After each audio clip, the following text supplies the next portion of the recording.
Totally independent. Fiercely pursuing accountability on policy and implementation. It's time for another DJ Elf 7 candidate interview. Hey, what's up? It's your boy DJ Elf 7. Now today, I got a very special guest, and you guys know my regular intro, but I'm going to go a little bit more in depth on this one because this one is a very special candidate. Now, fact of the matter is, I first heard about this guy when I was following the Yang campaign. I saw him do a crazy music video. I saw him running across rooftops and shit. And I saw he was running for previous positions and stuff in outlandish outfits and stuff. I'm running for Congress.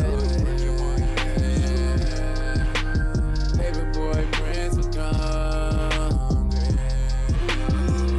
And I was like, Look, I've been around some crazy stuff, so I try not to have bias, but I was like, can this guy really have an impact within people, right? I was like, the old people ain't gonna listen to him, right? Now, about 2 years later, I'm fucking working on his campaign. So, he's a very super interesting candidate, right? I definitely think, if you feel like dismissing him at first, hey, I get that. But, honestly, there's a level and depth to this guy that needs to be appreciated. So, that's just what I have to say about this. Is Paperboy Prince. I'm introducing myself, yeah? We're gonna get to questions in a hot minute, yeah? But, Paperboy Prince, I'm sure you just want to say what's up, right? You got your own intro, right? Yeah, you know the deal, right? Go ahead, Paperboy. Give him your intro. Paper, yeah. You know the deal. Paper, yeah. Paper, yeah. That's the classic, yeah. That's when paper's around, yeah?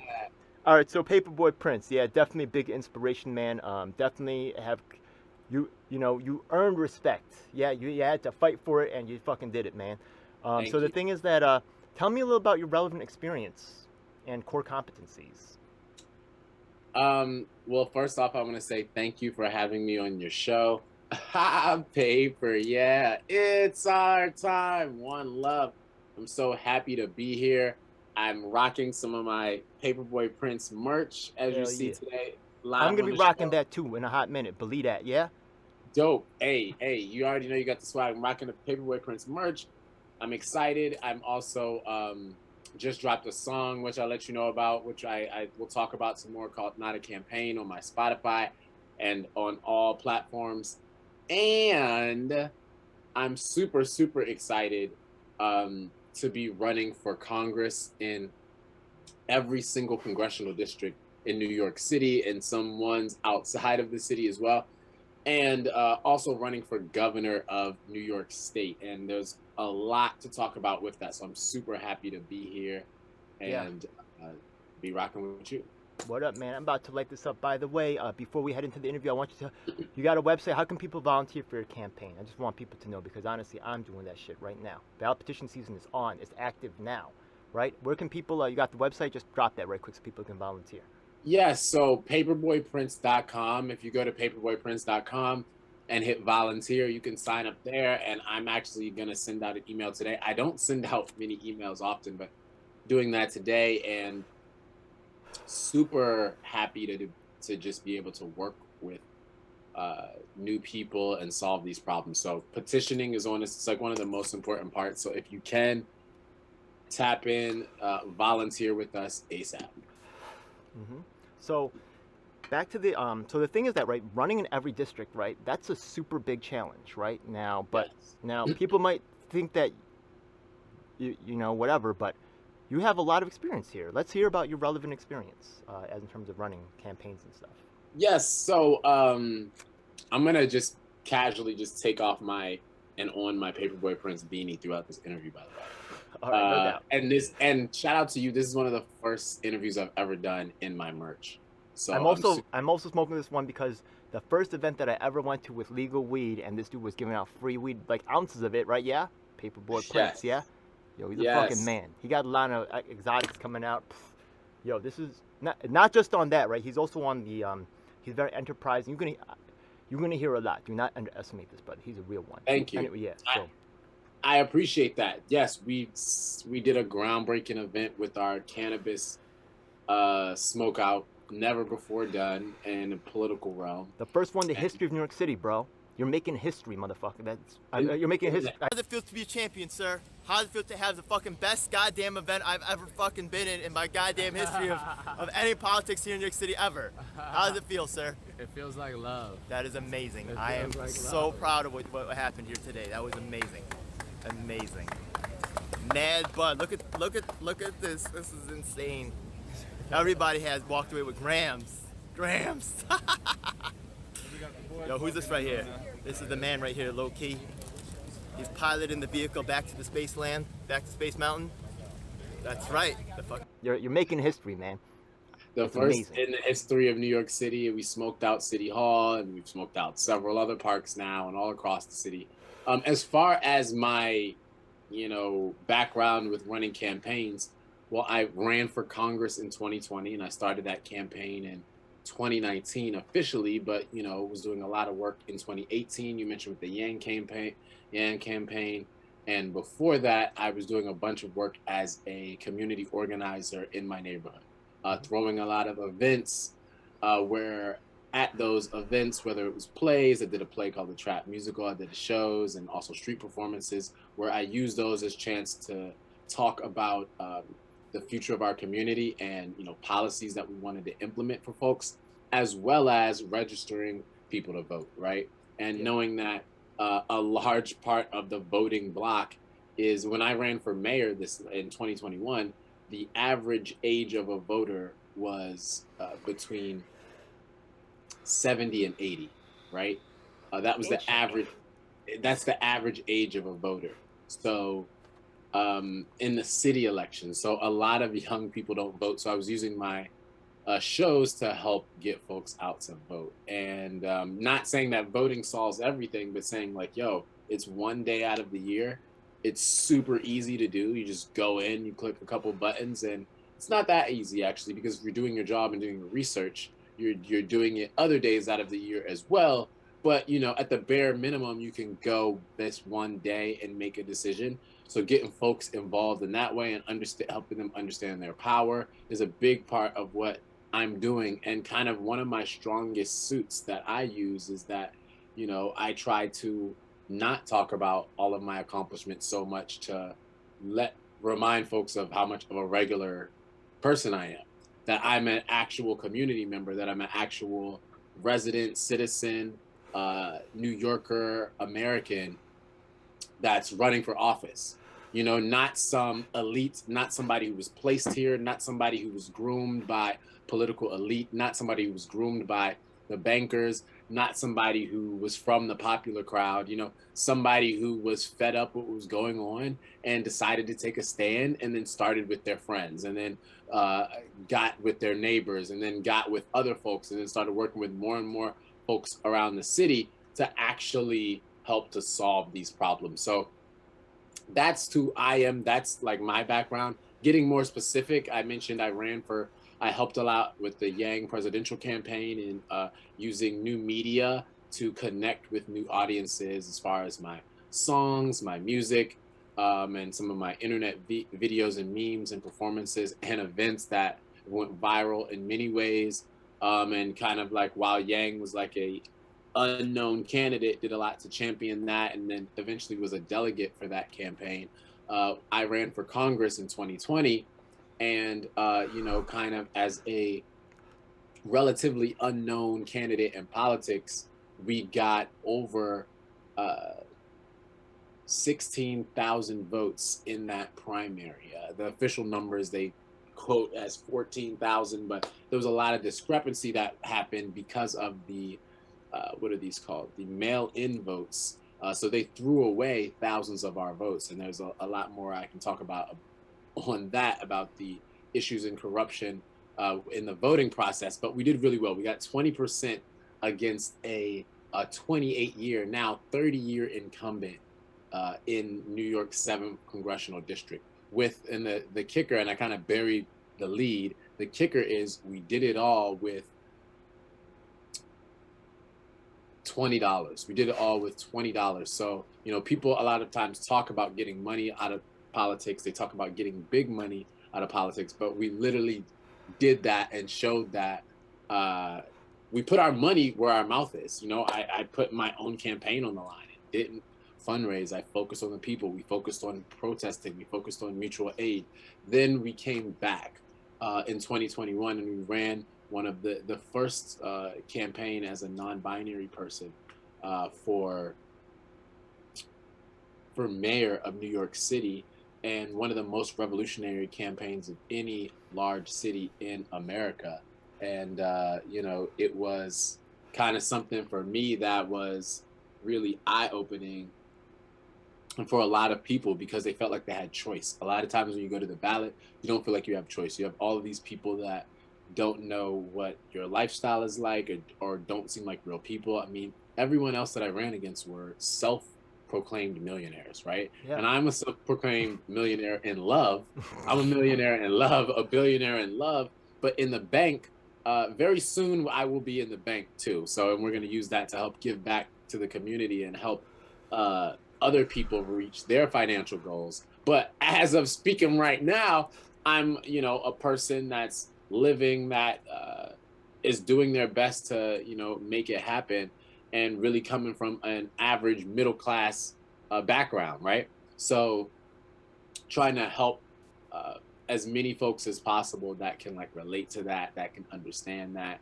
So that's my background. So we did Congress, we ran for mayor, now we have this campaign. And then before that, just speaking politically, you know, I did a bunch of work in high school and in college as an intern for several representatives in Congress and a bunch of these types of programs on the Hill. So you've been interested in politics from like for a long time, actually.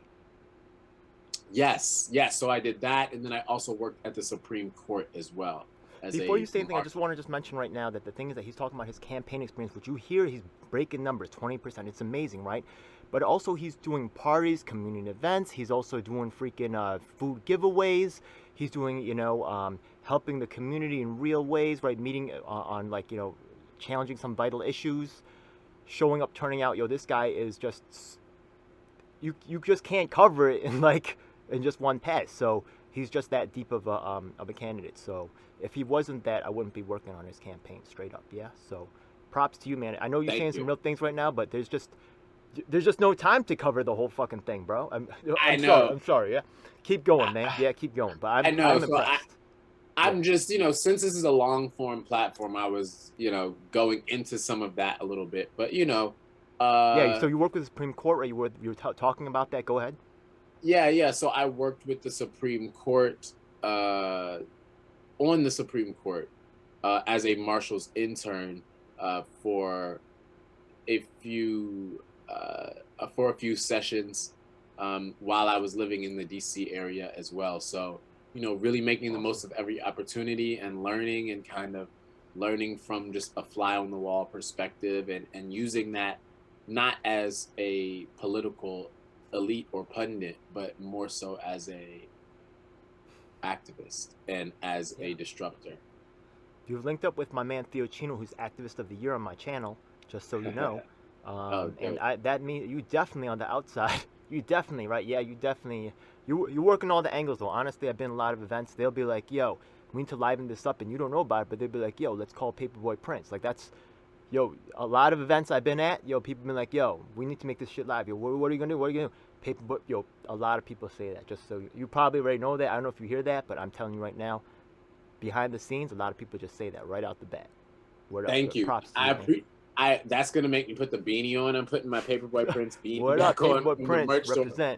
And you know what? That's why the booking fee honestly has gone up. And you know, I even told you I don't even really do interviews really for free. I'm doing this with you because you're somebody who's a supporter, and I support what your channel, you know, does, and I do support you know, independent journalism. I love that, because there's a lot of that has dropped off with the internet. You know, a lot has happened, but a lot has dropped off, and like you're somebody who's like dedicating a lot to that. So I appreciate that, but I appreciate you also saying that, because you know, sometimes folks want me to do certain things, and I'm like, look, I gotta look out for myself and my community. You're doing so much. I don't know how you do it all. I really have no idea, man. You have a team with you too. You have a lot of people believe in you. Yo, it's strong, man. is a We lot do. stronger than you might think. Yeah, you see this guy, you might think something. Yo, he got an army. Thank you. Go I ahead. appreciate that. I appreciate that. So, you know, that's why we that's why when it's time to perform, we really go all in. And I do get a lot of requests as far as for like nonprofit events and political events, and because they know we have a unique perspective on how to get people excited about this stuff. And I try to do as much as I can for charity, but then at the same time, it's like, you know,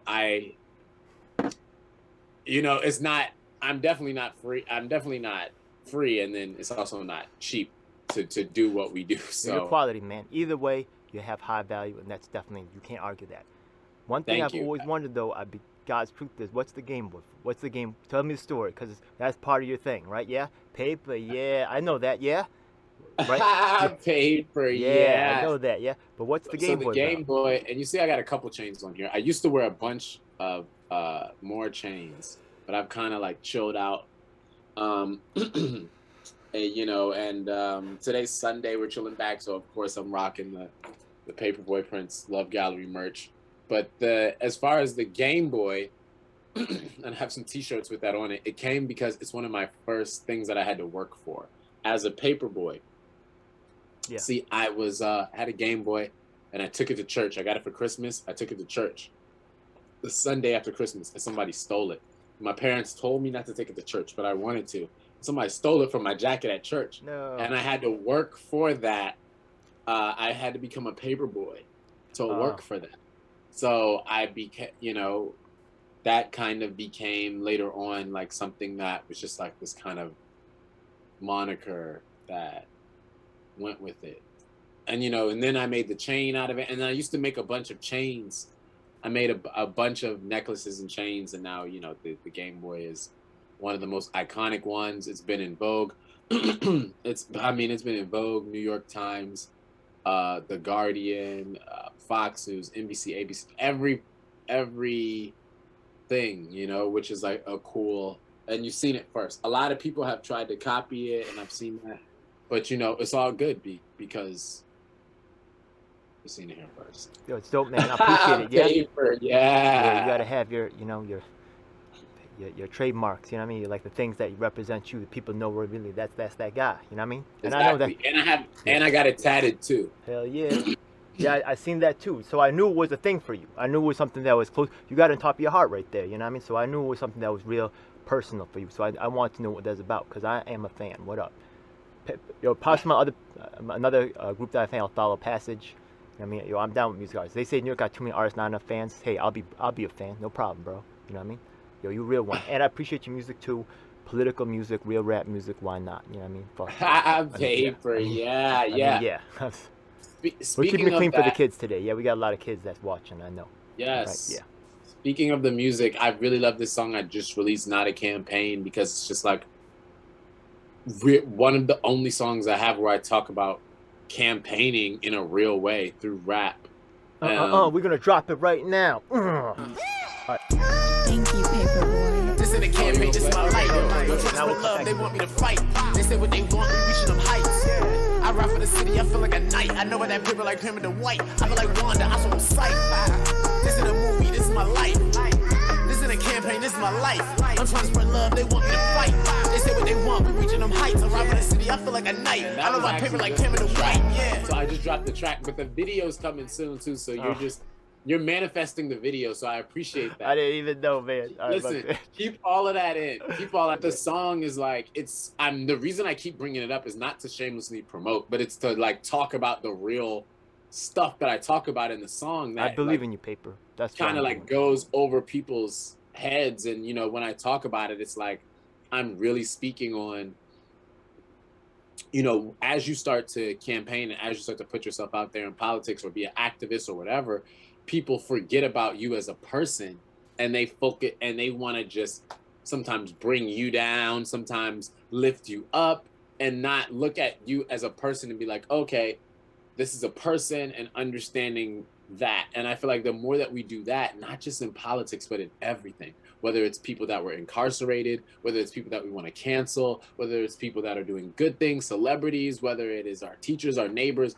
Once we understand folks as people and on a human level and with humanity, you know, in a real way, not in a just a branded way, but in its realest way possible, I think that we can actually break through and come together as a community with love, which that's one of my main messages is love. You know, you've hit so many milestones. It's amazing. A lot of candidates can't really, you know, talk about a lot of them are like theoreticians and stuff. I appreciate that. Book learning is worth something, right? That's earned knowledge, but working knowledge. There's Definitely. layers to this, you know what I mean? And they are much more robust, I think. You know, with Definitely. actual experience in the tank, you run multiple times. If anybody's got a shot, it's you. You're running multiple. So, out of all the accomplishments that you have, which are significant, right? We've already talked about so many of the milestones. Do you have a favorite? Yeah. Which one out of all the, all right, which one's relative to your running for these House of Representatives, right? Which one of the, which accomplishment are you most proud of achieving? So something that I'm most proud of achieving is us reaching, being able to feed, like, give back. It's about $3 million worth of free food to the community. Hell yeah. You know, when I Every week. first, you know, and we've done that in a short time too, and that's just through our food distributions. That's not including a lot of the work that we've done through our fridge network. I mean, literally, I cried. I remember sitting and crying, thinking about wanting to have that opportunity one day to do that. And like saying, when I first started sitting at the same desk that I'm talking to you at, I was sitting here with my friend, and I recounted it with her just the other day. And I was like, man, I would love what if we could just give out as much free food to people as possible? And like, what if that was possible? And I was just talking. It wasn't like a meeting. It was just, I was just talking. And now that we're doing that, that floors Look me. at how And much this guy has done without the funding. If you put this guy in office, what do you think could happen? I think he would be a Exactly. game changer. Exactly. What do you think, right? Yeah? Now really So think about that, right? Think about these other people with these big degrees and stuff, and think about what they've really done and what this guy's really done. Hmm? Look at it. For real, okay? I hope you have some clips that I could share in here. Okay? There's a real freaking difference. So that was a great answer, man. Now I have some political partners that I work with, yes. and I like to put them first. So before I ask any of my questions, right, I want to ask their questions first. So the first one Okay. is, Sounds you know good. Julian Assange? Yes. Yes. I'm We support familiar. the freedom of Julian Assange. Yes. So I'm definitely because just for folks that are listening to this and are not aware, that's a name that's thrown around that they kind of make sound like a terrorist or something without, you know, and the media does this through some of their narratives. And one of the things that's important to do is contextualize and to break down who people are in the most objective way as possible. And I recognize that, and that's something, again, bringing back this campaign, this song, Not a Campaign, is like, that's something I talk about. You know, people categorize people, and then you wear that banner, and they don't actually give you a fair shake as far as who you are and all you've done. But as far as I'm familiar with Assange, is the headline is they are who created WikiLeaks, which have exposed a lot of different corporate documents as well as government documents that have been kind of made public. And many of those things have been deemed matters of national security, but a lot of them it's not that simple to categorize them as that. And it really begs for another conversation in which, as far as Assange, you know, on my first campaign for Congress and my mayoral campaign, one of my main points was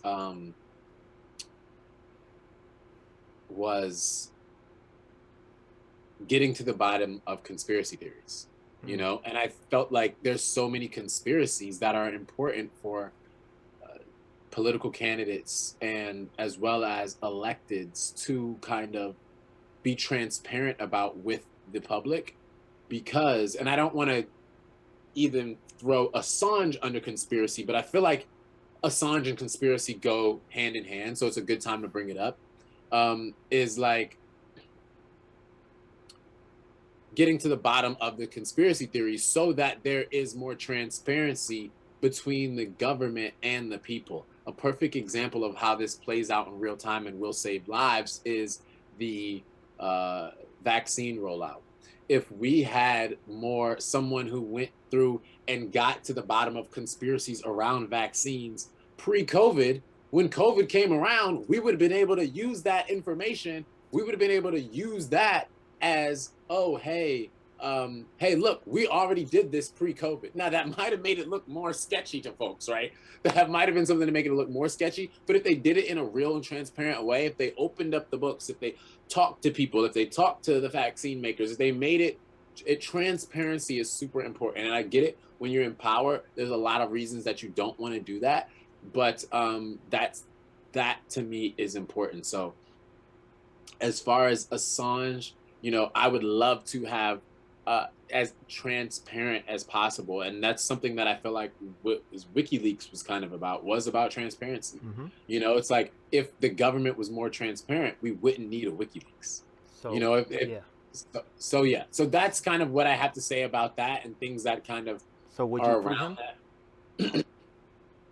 I'm not familiar on where exactly he is right now. Okay, is right he now, in prison? I'll tell you where he is. So the thing is that he's actually Australian, but he's charged in the United States, but he's actually in England. Now he's in a place called Belmarsh Prison. Now here's a funny thing, right? Yeah. Now they tried to extradite him to the United States several times.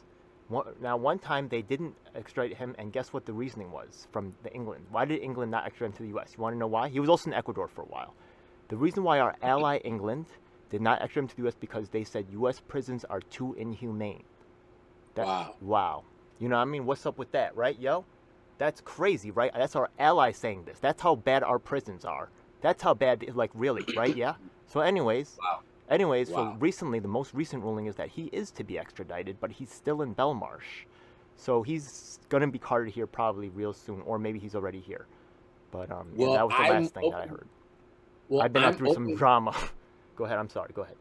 Well, I'm open to freeing him, and you've inspired me to put that on my platform. I was like, wow, because when I talk to people, so something else I do, and I don't know if the other candidates do this, but I'm giving away free game here. As I talk to people and I think of things that I'm like, oh yeah, this is good, I add it to my policy platform and to things that I'm hoping that we can research on. Yeah, appreciate that. So I'm literally in real time writing down progress, babe. Appreciate Julian it so Assange. much. And on that point, another thing I'd say is Edward Snowden. I'm someone who, I don't know if that was something you were going to ask, but Edward Snowden is super fascinating to me. He also worked at my university. He worked at the University of Maryland, College Park, which is where they actually recruited him to become a part of, I want to say, whatever first agency. Do people know where he stayed? Like, do you know where his dorm was or something? Did you ever pass by his old house? So the funny thing about Edward Snowden, he wasn't like a university student there. He couldn't even get into that university. If you listen to him talk about it, he couldn't even get into Maryland. But he just picked up a job there as working like being like kind of like this cop-like job. You know what I mean? Okay. And they kind of just need people for a lot of this, and it's a heavy defense recruiting area. So that was just like a job for him, and that he rose up in. But he wasn't even at the university as a student. He was there like because they have a lot of defense programs there. Actually, my university recruits some of the most FBI agents in the country. Wow. So yeah, and I took a lot of criminal justice classes that I used to inform problems that there are with that system. So, but I was going to say about Edward Snowden that, he's somebody that I consider one of the most important modern activists. And if folks don't know about Edward Snowden, he's somebody who that kind of uncovered a lot of the phone tapping, a lot of the how much data that the government is keeping on this, a lot of the ways that they're doing it. So Edward Snowden for me is somebody who, and like black people don't kill me for this, but this is something that I've said before and I'll say again, I call Edward Snowden the white Martin Luther King, because he's somebody who literally put his life on the line and exposed the American government. He exposed many foreign governments and showed how they are spying on citizens, how they're collecting massive data on citizens, and how they've used government legislation passed by your Congress members, your senators, to, with very loose wording that is spying on us. And now we've got to a point where it's normalized, like, because it seems so hard to fight against it. And the government has made it seem so hard to fight against it that now folks have kind of normalized this, these issues, right? And they're just like, okay, I'll just live with it. And for me, I don't want that complacency to exist. So I appreciate somebody like Snowden. The only reason why I didn't mention Snowden is because Snowden is like, he's still like, he's not free, but he's still like able to talk and like you know what I mean, like breathe freely. But like Assange is like in a cage, you know what I mean? Like he's in solitary, like it gets, you know what I mean? Like it's too much, you know what I mean? Like Snowden, I'm not happy about it. I wish he could be here with us. I think he's cool as hell, but at least he's like, I feel like it's not great, but it's acceptable, I guess. You get what I mean? I'm not happy about it. I agree with you. He's a hero though, for real. No, definitely. And I just mentioned him. He lost his whole life. Word up. I mentioned him in tandem with Assange, but definitely, like that's Snowden's cleaner. Yeah, 100%. Yeah. That's terrible. And like, I support that type of like, I support that, you know, because who knows what the government is doing? They have all of this power. The military has all of this power. They have all of these computers. So anyway, I'm gonna let you ask more questions. All right, the second question is, do you support UBI? So I even have a song that goes, all we wanted at UBI, I got hope that's in my eyes. Say for the people who are trying to switch sides, I need something like in my life. All right, so I actually forgot some of the lyrics, but UBI is super important to me. In fact, I even have some paper, some prop paper, here to inspire people, to remind them that we're fighting for a universal basic income. So when folks don't know what UBI means, that stands for a universal basic income, or what I like to call your free money, just to get into people's head. Now, is it really free money? No. But when we go to the event, though, he's going to throw that in the air, and you're going to hear me screaming, he's giving out free money. He's giving out free money. What is he doing? What is he doing? Hey, that boy's throwing money around. He's throwing money around.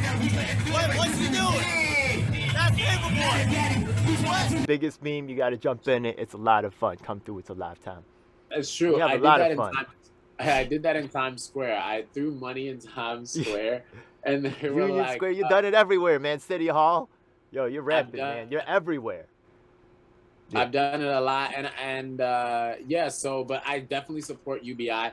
I support right now, as a recovery from the pandemic, a $2,000 a month universal basic income. Make it happen, Kamala. she asked for it, so come on now. Yeah. And definitely for middle-class Americans. I would love it for all Americans, and not means tested, but definitely at least for middle-class Americans and below. But again, I would love it for all Americans. And when people say, hey, well, why are rich people getting more money? I'd say this, that listen, as taxpayers, they would be paying into it, just like all of us would. So and they would be paying a significant portion. So them getting that back makes sense, as well as when you look at how much money it costs to enforce some of the means testing on these programs. It costs them a lot of money to do it. So it's almost easier just to make it super accessible. Also, they'll keep fighting. If they can't get it, they'll keep fighting, and that's a constant cost that you got to keep fighting. Like, you know, we just end that. You get it, shut up. I like that. I'm with you. So that's something on that. But so I do support basic income. Appreciate that. Yeah. One of the groups that I work with is the disabilities. Yeah. And the thing is that right now people with disabilities are allowed to be paid sub minimum wage. Now, if they have less productivity, maybe federal subsidies or something like that. But would you support at least minimum wage for people with disabilities? Definitely. First off, I want to say, as a segue from the UBI question, Okay. this is an importance of basic income. There's many folks that are legally disabled, also folks that are may not be legally disabled or haven't gotten that their legal qualification as being disabled, but still aren't able to work. And something like a basic income would allow them to still have some money coming in, some funds coming in while they are disabled. So there's so many problems that arise with the minimum wage, and things with that, and even raising the minimum wage and all of that. So that's why I'm super passionate about a basic income. However, I definitely support uh, more job opportunities and accessibility for folks that are disabled, as well as a equal minimum wage for them as well, anywhere in the country that does not exist. Appreciate that, man. It's real cool. The next, I do work with another community that faces a lot of discrimination, and that's the trans community. Let's talk about them for a second, okay? So the thing is that you take the trans community, and then the thing is that they face a lot of discrimination in their lives, hard to find a job, whatever. And then you'll find out that like they'll end up like applying for public housing because they lost their job, they're poor now, destitute right now. Let's Right. suppose that we see 10, like I'm just making these numbers up. Let's suppose that we see 10% of the people applying for public housing are trans, self-identify as trans, right? That's its own issue right there, but we'll leave that alone. We'll just say 10% self-identify as trans, okay? But then we look inside the public housing, we see only 2% of the people who are actually in public housing are trans. Okay. So we asked those people what's up, and some of them say, they got beat up by some guys, or people were doing bad things on their door or whatever, and they felt uncomfortable and they left. Now, there's Okay. no law saying you can discriminate against trans people, right? But the thing is that, what can you do to, make sure that these people can access public resources, like, in a fair way? Yeah, so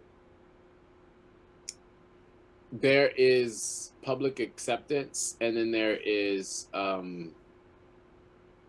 actually legislation. And as far as public acceptance, I feel like New York is a more accepting place, but even in New York, there's a lot of issues with folks that are trans that aren't what they call passing, meaning that they, seem like are presenting as the gender. You guys know what passing means. I'm not gonna Yeah, even like they don't extravagant. pass for the gender Right. that they would So, like to, I guess. Yeah. Represent exactly. themselves as. Okay. So I think one, housing for trans people specifically, and also for different queer people, has always been an issue, as well as Black folks. Housing for Black people. There's been discriminatory practices with that, specifically for literally hundreds of years in this country. And then, I mean, imagine for Black trans people or Black queer people. In fact, myself, and I typed in the chat earlier that my pronouns are they, them, by the way, but I get it. Sometimes folks don't, we all forget. I forget all the time. But, I think I had my own experience where I was looking to rent an apartment, and dude, it was crazy. I was looking to rent an apartment, and Hell it was like, no. Everybody just did call back, right? no, it wasn't that. Actually, my friend who is trans helped hook me up with the apartment. She is cool with her. She was cool with this. Well, excuse me. See, I made the mistake myself. They were cool with their landlord who owned some other properties and was trying to Oh yeah, there's a community. sell them. Good. Okay. So this person was like, "Oh, yo, I can help you get this apartment." We go and see it, and I'm see it with the landlord, and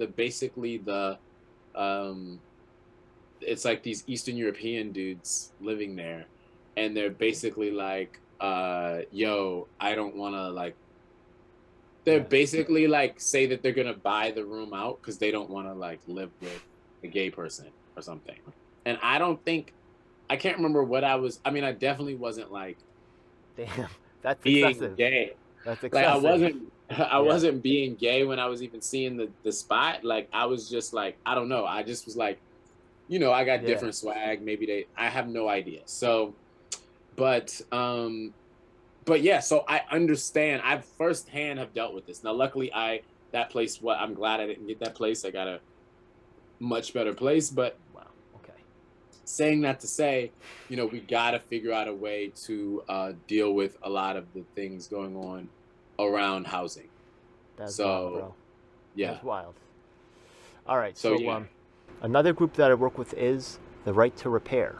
I don't know if you've ever heard of Right to Repair. Okay, Louis Rossman's a very popular guy, right? Yeah, he's actually in East Village, and he's actually groundbreaking in this particular field, which is interesting. You look at iPhones, and the thing is that now what they did was, they made, like, you used to be able to change the battery, not now, right? Now, let's suppose that, like, something goes wrong with your battery, right? Yeah? I'm familiar with this. Yes. But you can't change the battery. They just say, buy a new phone, like, F you, you know what I mean? You're like, what?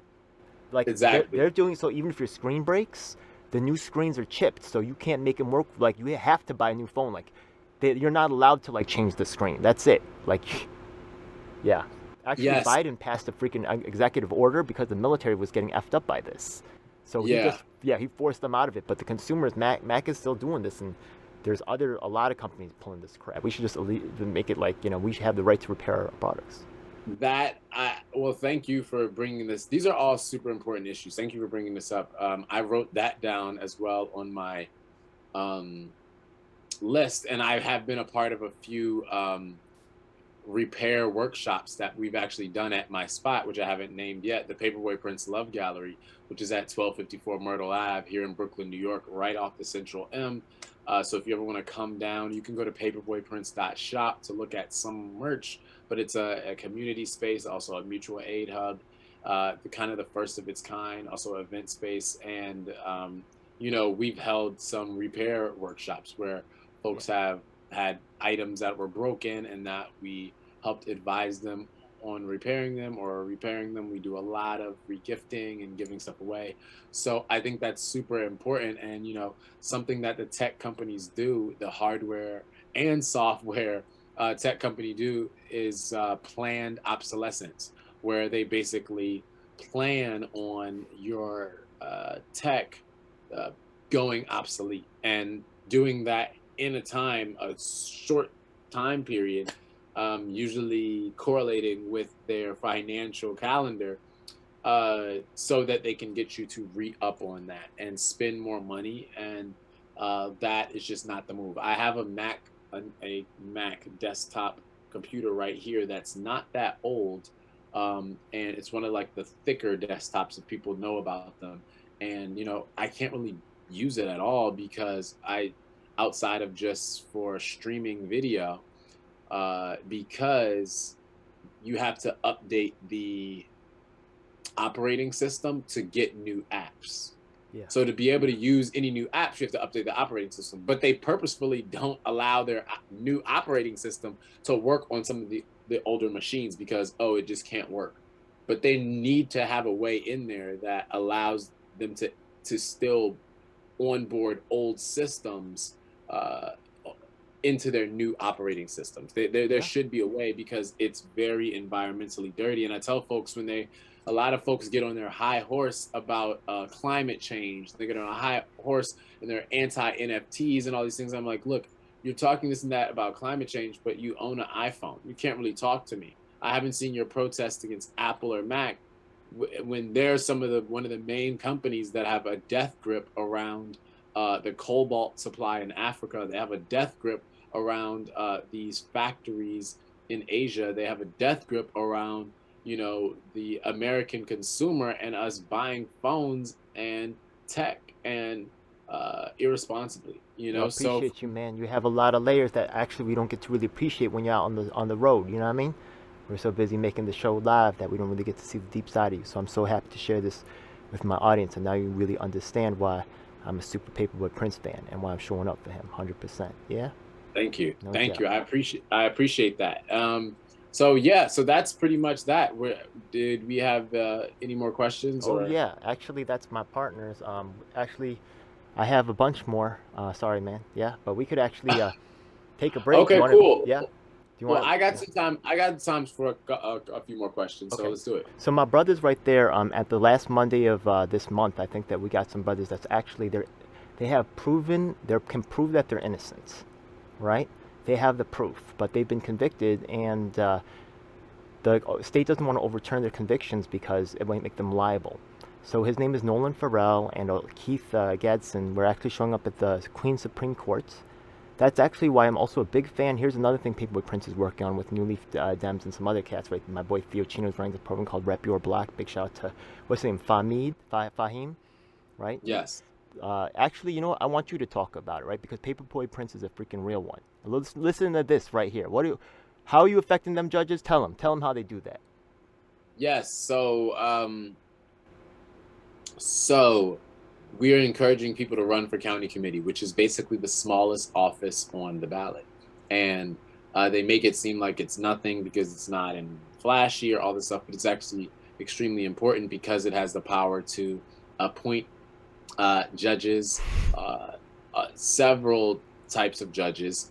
It also basically becomes the lifeblood of the Democratic Party in that county. And the same way that there's the DNC or the RNC, as you know, the Democratic National Committee or Republican, there is that on the state level and also on the county level all across America. And here in New York, Brooklyn is actually the largest county party in the country with over 5,000 seats, I believe.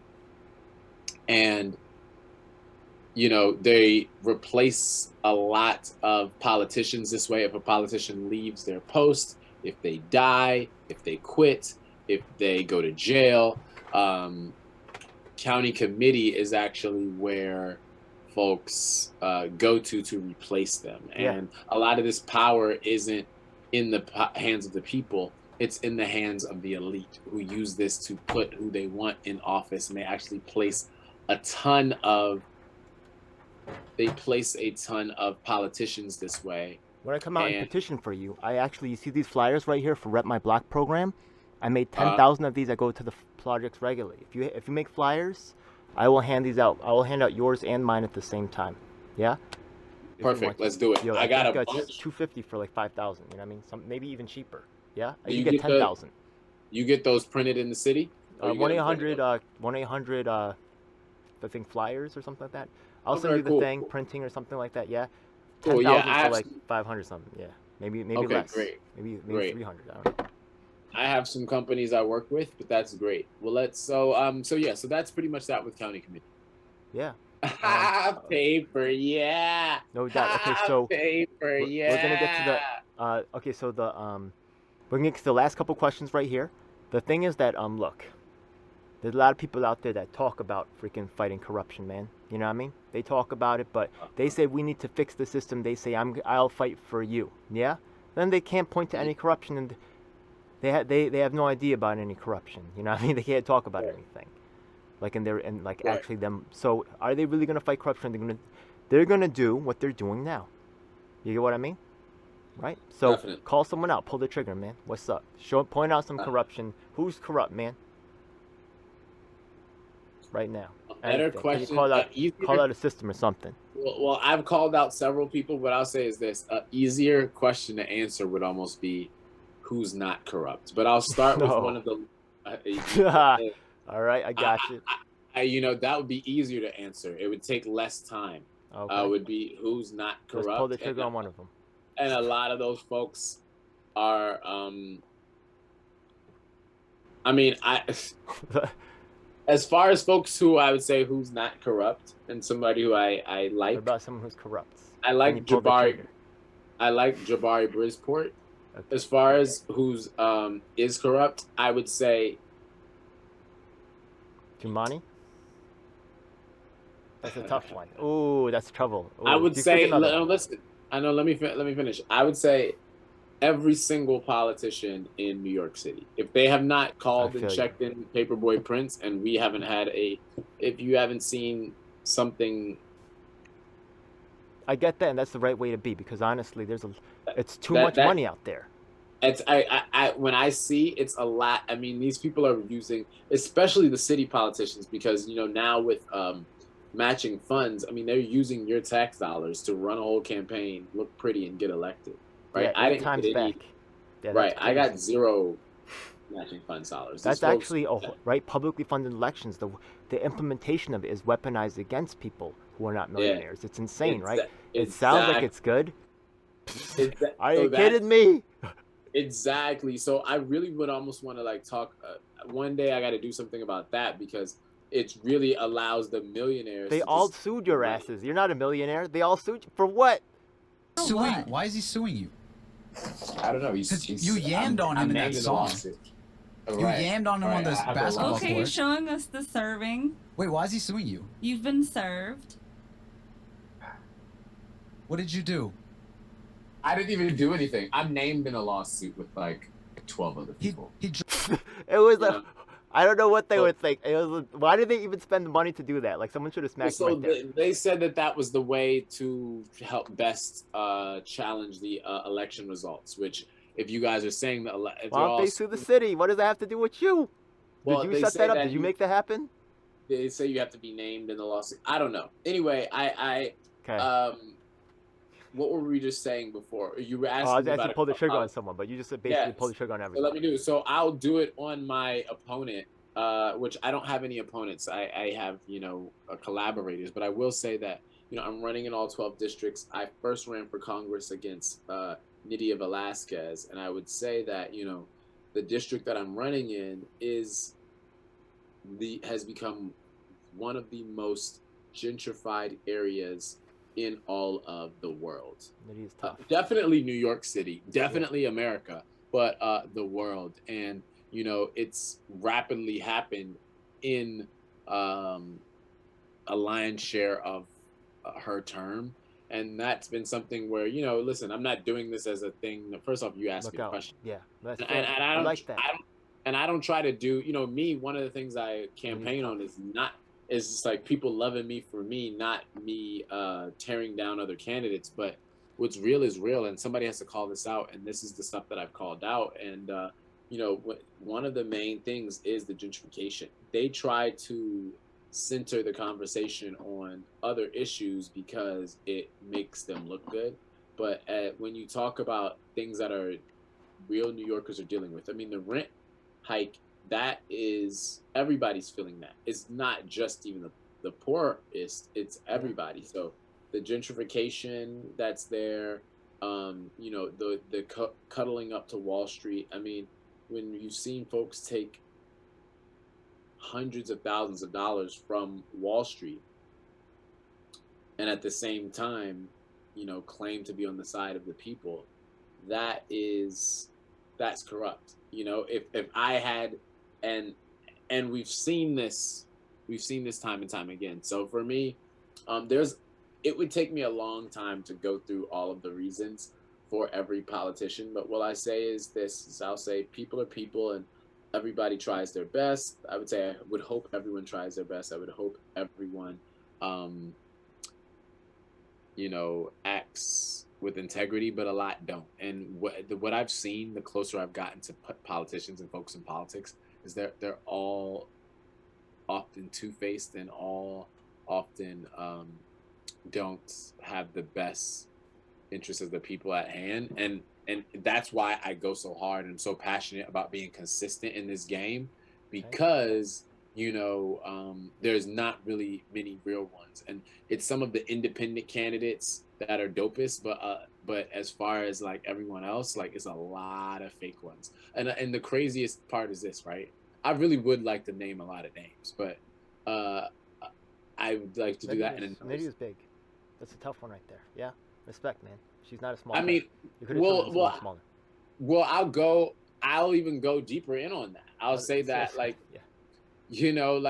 That's okay. even That's okay. I just want to know that you can do it, right? The fact that you're willing to do it, because a lot of people can't do it, cannot do it, right? Well, I know your depth. Don't worry about it. I believe in you. I'm telling you right now. Well, this ladies isn't for and gentlemen, he's on the front lines out here, DJ battling with me. Yeah, go ahead. DJ Elf, respectfully, this isn't for you. This is for the people listening, and I want them to hear because yeah. Me too. My reasoning behind it, and the point is that I'm saying is that I'm not just saying her. There's several politicians in my neighborhood, in my area that, you know, they're just as complicit because they don't call it out. In fact, they do the opposite. They hold people up. They hold her up specifically as a champion of progressive values when, you know, they haven't been that. And like, I'm tired of folks like giving people who have so much political power that do the bare minimum for us, like saying that they're like some savior or saying that they're some hero or something like that. It's like, no, like a lot of them are war criminals. A lot of them are like, you know, I'm with puppets. that. Hell yeah. They're puppets. So for me, that's why I'm like, yo, and in our election, another thing I'll say is like, when I talked about transparency in our election with me and Nydia, when I ran the first time, it was the only congressional race in New York City that didn't have a debate, a televised debate, right? All the other one, and mind you, this was during a pandemic where folks couldn't have public forums where we could talk and all these things. They didn't want to debate me. They said, oh, you don't, because you don't have enough money. Meanwhile, when it's like, yo, I was leading thousands of people through the streets with protests regularly. We had a ton of support online and in person, you know. And then as far as donations, I purposefully did not fundraise for ethical reasons. And that just says like, yo, so you only debate people with $300,000 in their campaign account? Like, it just, that doesn't, I can't call that not corrupt. I get it, but I can't call it not corrupt. You know, once somebody's on the ballot at that point, you know, we're on the ballot, like, let's do it. Yeah. So yeah. So I want to take a quick pause so I can you want to take a pause on the recording? Get a water. No, we can keep going. We can go ahead, keep going. If you had another question, go ahead. Oh no, it's basically yo, that was real dope, man. So what's your I want people obviously, I hope that you follow Paperboy Prince. I will be with Paperboy Prince, of course, but you got the website paperboyprince.com. You got what else do you put on Twitter? You got like YouTube, Twitch. What are you on? How can people follow you? Yeah, so as far as following me, at Paperboy the Prince on Instagram and paperboyprince.com.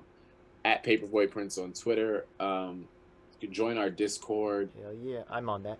Yeah, definitely. So, and just come to the Love Gallery in Bushwick. Let me know when you're coming. Come to Love Gallery. It's 1254 Myrtle Avenue. It's like, again, it's like we're doing revolutionary things. Check out our brand collabs and partners. Join our mutual aid efforts. Donate to our don't forget to volunteer for the campaign. Yeah. Go ahead. Keep going.